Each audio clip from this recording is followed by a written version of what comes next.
अहम खबर सांगड़ से। इलेक्शन कमीशन ने इलेक्शन शेड्यूल का ऐलान कर दिया। फॉर्म वसूल करने का सिलसिला जारी है। इस पर बात करते हैं अपने नुमाइंदे इशफाक सलहरी से।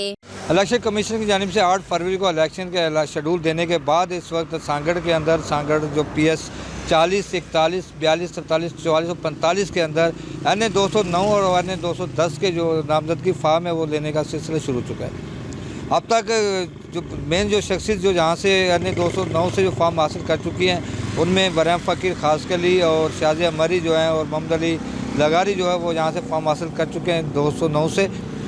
जबकि PS 40 की अगर बात कर लिया जाए तो गुलाम दस्तगीर राजड़, अब्दुल हकीम राजड़ और उसके समेत जहाँ पे बरहम फ़कीर खासकली और दीगर जो जहाँ के जो कैंडिडेट थे राना अब्दस्ता राजपूत समेत जहाँ से फॉर्म दे चुके हैं। जबकि शहदादपुर, टंडो आदम और जाम नवाज अली का जो संजोरो और खिपरों के अंदर जो है रिटर्निंग ऑफिसर जो है उनसे फॉर्म देने का सिलसिला जारी। जबकि DRO की जो मीटिंग है वो आज ख़त्म होगी और कल से DRO जो है वो सांगड़ में बैठेंगे।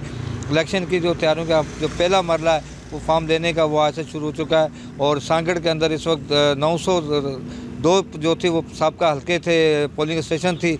जबकि इलेक्शन कमीशन की जानिब से तमाम जो इलेक्शन का जो रिज़ल्ट है उसको अनाउंस करने के लिए बड़ी बड़ी स्क्रीनें लगाने का भी यहाँ पे फैसला किया गया और तमाम के तमाम जो रिज़ल्ट है पूरे ज़िले का वो यहीं से अपडेट किया जाएगा। बड़ी स्क्रीनों के ज़रिए मीडिया के लिए वहीं पर सहूलतें रखी गई हैं। लेकिन इस वक्त मीडिया के हवाले से क्या जहाँ पे पॉलिसी और किस तरह से ज़ाब्ता अखलाक होगा उसके बारे में DRO जब जहाँ पे पहुँचेंगे डॉक्टर इमरान हसन ख्वाजा कल वो इसके हवाले से मुकम्मल तौर पर ब्रीफिंग देंगे। जी।